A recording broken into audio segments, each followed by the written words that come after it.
আচ্ছা, আপনি এসেছেন, যান আপনার মেয়েকে নিয়ে আপনার বাড়ি চলে যান।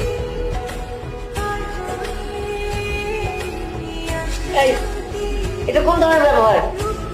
দেখো মা, এসবের মধ্যে তুমি কোনো কথা বলো না প্লিজ। বাবা, কি হয়েছে? নিতু কি কোনো দোষ করেছে বাবা? দোষ? ওকে বিয়ে করে আমার জীবনটা অতিষ্ঠ হয়ে গেছে।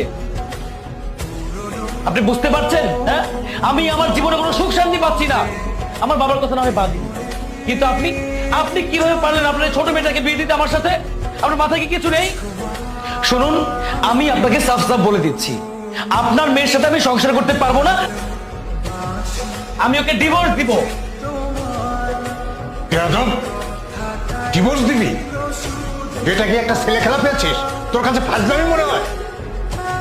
না, আমার কাছে কোনো ফায়দাই মনে হয় না।